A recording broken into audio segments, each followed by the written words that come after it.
Detain करके रख लिया गया थोड़ी देर। क्या आज? हाँ, कम से कम पैदल जाने दीजिए। मेरी गाड़ी 3 किलोमीटर पहले खड़ी है। जेपीसी सेकंड जेपीसी का भी तो उन्होंने रिपोर्ट जारी नहीं किया है सीबीआई पे। भाई तो हमने छात्रों की बात को सुनी कि जिस तरह से हजूम आए हैं। तो आपके जन्मदिन और इससे कुछ दिनों पहले आपके पिता की पुण्यतिथि थी और कल आदिवासी दिवस भी था। 3 ऐसे ऐतिहासिक तारीख आपके जीवन में आया लगे पकड़ने के लिए।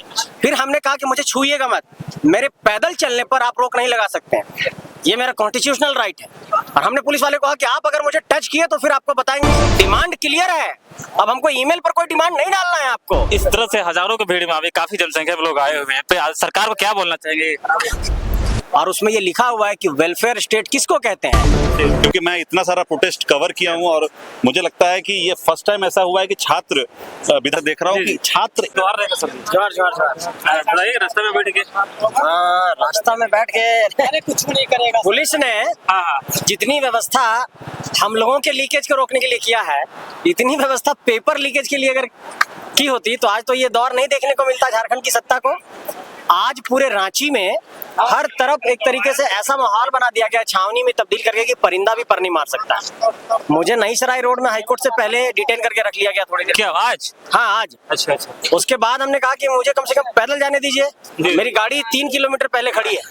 रास्ते में खड़ा करके पैदल आने लगे, पुलिस ने डिटेन कर लिया, आंदोलन में नहीं आने दिया। उसके बाद बहुत देर बाद हमने कहा कि मुझे कम से कम जाने दीजिए, हम शांतिपूर्ण बस अपने साथियों के पास जाना चाहते हैं। उसके बाद किसी तरह यहाँ पहुंचे तो यहाँ लाठीचार्ज हो गई। हमारा कहना यह है कि सरकार आखिर नौजवानों की बात क्यों नहीं सुन रही। हमारा बात एकदम क्लियर है, सीजीएल को आप रद्द कर दीजिए।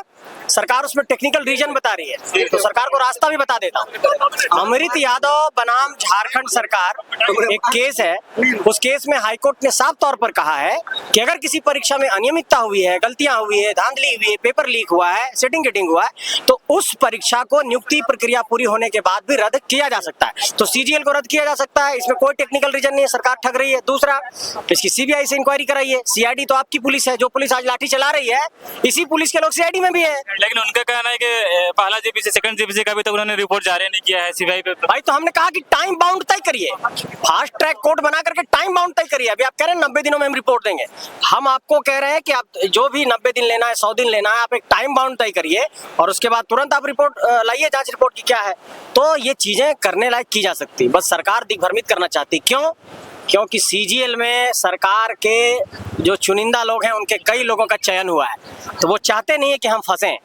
आज देखिए जेपीएससी की हालत क्या थी, आज अध्यक्ष को इस्तीफा देना पड़ा, तीनों सदस्यों को इस्तीफा देना पड़ा, एग्जामिनेशन कंट्रोलर पुलिस के रिमांड पर है। तो पूरे जेपीएससी का हालत आपने देख लिया। जेएसएससी उससे बड़ा घाव है, उस पर सरकार बात ही नहीं कर रही है। जेएसएससी सीजीएल में जो धांधली हुई अपने आप में एकदम अल्ट्रा प्रो मैक्स लेवल की धांधली है और आप झारखंड के तमाम परीक्षाओं की, चाहे पीजीटी की बात हो, चाहे असिस्टेंट पब्लिक प्रोसिक्यूटर की बात हो, चाहे एफआरओ की बात हो, कोई भी एग्जामिनेशन ट्रांसपेरेंसी के साथ पूरी नहीं हुई है।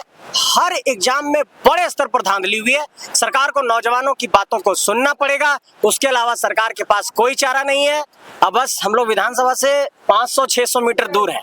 उनका कहना है कि हम तो जो हाई कोर्ट का है, रिटायरमेंट जज है, उनके निर्देश पे भी हम जांच कर रहे हैं। नहीं, क्यों इसका मतलब सीबीआई पे वो नहीं ले रहे हो? क्यों नहीं विश्वास है आपको सीबीआई पर? आप करिए ना।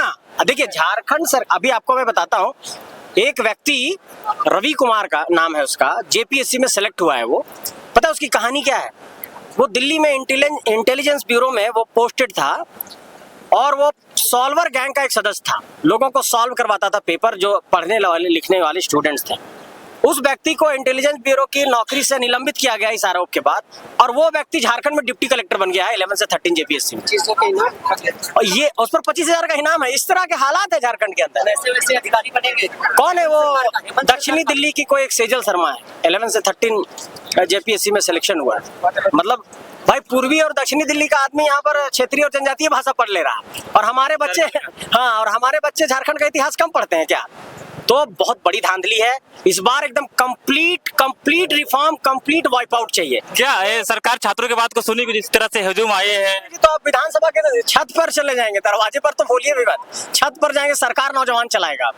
ये अब चाहे स्थिति अराजक हो, चाहे इस राज्य का माहौल बिगड़े, अब हम लोगों को हालात जो है सुधार में चाहिए बस। छात्रों की सभी मांग को उन्होंने स्वीकार किया और उसमें संतुष्टि हुई नहीं, जो मांगा लेकिन सीजीएल पे नहीं, ये दिग्भ्रमित कर रहे हैं, ये दिग्भ्रमित कर रहे हैं, ये दिग्भ्रमित कर रहे हैं, ये दिग्भ्रमित कर रहे हैं। ये सरकार जो है, जिस तरीके से 3 दौर की बातचीत हुई, जब जयपाल सिंह मुंडा स्टेडियम में नौजवान बैठ करके एक ही डिमांड बार बार कह रहे हैं, जेपीएससी 14 पीटी रद्द करो, बैकलॉग की पीटी रद्द करो, सीजीएल रद्द करो, पीजीटी को रद्द करो, जैसे सीजीएल को रद्द करो, टीडीपीएल की जितनी परीक्षाएं हैं उसको रद्द करो और कैलेंडर जारी करो और कंप्लीट रिफॉर्म दो। यही हमारा मोटा मोटी डिमांड है।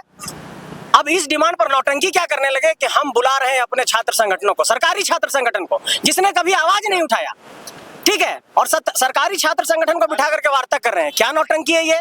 जयपाल सिंह मुंडा, आज तो उनका जन्मदिन है, हेमंत सोरेन जी का, शुभकामना देता हूं उनको, लेकिन ये कहना चाहता हूं, आपके जन्मदिन और इससे कुछ दिनों पहले आपके पिता की पुण्यतिथि थी और कल आदिवासी दिवस भी था। 3 ऐसे ऐतिहासिक तारीख आपके जीवन में आया जब आप एग्जाम्पल दे सकते थे, नौजवानों के सामने बैठते और वार्ता करते point to point. Jaipal Singh Munda stadium आ जाते तो क्या आपका अहंकार मतलब बना नहीं रह पाता क्या? इतना अहंकार किस बात का? आइए ना, ये आपके ही बच्चे हैं, हम लोग बात करना चाहते हैं, आपसे संवाद करना चाहते हैं। 4 मंत्रियों का पैनल बनाएंगे, डिस्कशन होगा, 3-3 बार वार्ता होगी और उसके बाद निकलेगा कुछ नहीं। ठगने के लिए इस तरह का माहौल अब हम लोग बर्दाश्त नहीं करेंगे। जिस तरह से रोकने का प्रयास किया जा रहा है, पहला बैरिकेडिंग तोड़ा, उसके बाद वाटर कैनन चलाने लगा, फिर मैं आपको बता रहा हूँ, मैं सुबह 9 बजे घर से निकला, ठीक है, कांके से निकला, पूरे शहर में पुलिस ने रोक दिया, क्योंकि पुलिस वाले पहचान लेते हैं, आपको नहीं जाने देंगे। फिर हमने क्या किया कि रिंग रोड से नई सराय होकर के आया, नई सराय होकर के आया तो सीआईएसएफ के बिल्डिंग पास हमको फिर रोक दिया गया कि आपको नहीं जाने देंगे। तो हमने बोला कि हम तो गाड़ी से नहीं जा रहे हैं, तो मैं 3 किलोमीटर पैदल चला, फिर एक स्कूटी वाले से लिफ्ट लिया, तो फिर एक पुलिस वाले ने पहचान लिया कि भैया इसको मत जाने दीजिए, फिर वो दौड़ाने लगे पकड़ने के लिए। फिर हमने कहा कि मुझे छूइएगा मत, मेरे पैदल चलने पर आप रोक नहीं लगा सकते हैं, ये मेरा कॉन्स्टिट्यूशनल राइट है। और हमने पुलिस वाले को कहा कि आप अगर मुझे टच किए तो फिर आपको बताएंगे सामने यही हाई कोर्ट है। उसके बाद फिर उसने मुझे टच नहीं किया, फिर हम किसी तरीके से पैदल चलते हुए यहाँ आए, फिर कुछ देर तक मुझे आधे घंटे तक डिटेन करके रख लिया। तो ये तो पुलिस का चरित्र। आपको कहाँ पे रखा था सर? यहाँ हाई कोर्ट से ठीक पीछे। अच्छा। तो इस तरह से तो पुलिस की स्थिति है। झारखंड पुलिस जो है, हम साधारण नौजवान है, हम लोगों के पास ना गोली है ना टी शर्ट पहन के आए हैं और पैंट पहन करके आए हैं। तो हमारा कहना है कि इतना डर और भय किस बात का? झारखंड सरकार पूरी तरीके से डरी हुई है, नौजवानों से वो बात नहीं करना चाहती है, वो वेबसाइट बना रही है, तो सजेशन दीजिए, तो ईमेल जारी कर रही है। तरह नौटंकी किस बात का भाई? डिमांड क्लियर है, अब हमको ईमेल पर कोई डिमांड नहीं डालना है, आपको डिमांड हमारा क्लियर है, हम लोग दे चुके हैं, उस पर आप बात करिए हमसे, यही कहना चाहते हैं। सर, ये इस तरह से हजारों की भीड़ में अभी काफी जनसंख्या में लोग आए हुए हैं, तो सरकार को क्या बोलना चाहेंगे?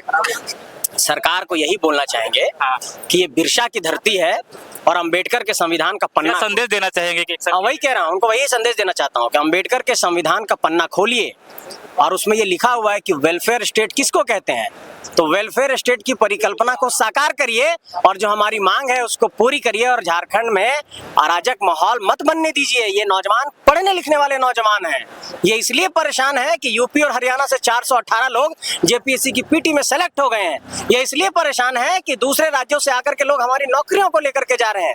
ये इसलिए परेशान है कि हर परीक्षा का पेपर लीक हो जा रहा है। ये इसलिए परेशान है कि हर परीक्षा में सेटिंग गेटिंग हो रही है। इनकी भावना को समझिए, इनकी पीड़ा को समझिए, इनकी वेदना को समझिए, इनके दर्द को समझिए। सरकार से बस यही कहना चाहूंगा, उनका आज जन्मदिन है, बहुत सारी शुभकामनाएं आपको हेमंत सोरेन जी, लेकिन जिद छोड़िए, अहंकार छोड़िए, वार्ता करिए, समाधान निकालिए, यही कहना चाहूंगा। वार्ता से ही समाधान, समस्या की समाधान निकल सकती है, लेकिन वार्ता करने के लिए सरकार रेडी नहीं है। जब तक वार्ता नहीं करेगी तब तक ये आंदोलन धरना चलती रहेगी। आप पीछे देख सकते हैं, इधर काफी लाठीचार्ज भी से पहले सर के अच्छा एक मिनट, लाठीचार्ज हो रहा था क्या? लाठीचार्ज नहीं, वो हल्का बल प्रयोग किया गया। अच्छा, बहुत ज्यादा नहीं, हल्का बल प्रयोग किया गया, क्योंकि छात्र को लगा कि ये पुलिस थोड़े से वो हो रहे हैं, भारी पड़ रहे हैं, तो थोड़ा सा हुआ था। लेकिन ये मानना पड़ेगा कि जो प्रशासन जिस तरह से काम कर रही है, ये बहुत ही मतलब संयमित होकर जो काम कर रही है प्रशासन, ये काबिल तारीफ है। ये मैं कह सकता हूँ, क्योंकि मैं इतना सारा प्रोटेस्ट कवर किया हूँ और मुझे लगता है कि ये फर्स्ट टाइम ऐसा हुआ है कि छात्र विधानसभा तक पहुंच गए हैं। लेकिन ये मानना पड़ेगा रांची झारखंड पुलिस या रांची पुलिस की, ये जो इन्होंने एक